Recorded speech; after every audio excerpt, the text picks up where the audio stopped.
உலகை எழுப்பும் ஞாயிறு அங்கே குடியிருப்பான். அவன் ஆனை முகத்தனின் அடியவர் மனத்தில் ஒளியாய் வந்து கொலுவிருப்பான்.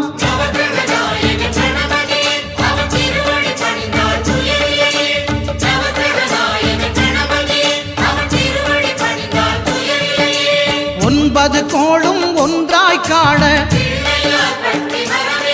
அங்கு கற்பகம் என்னும் கடவுளின் மெய்யில்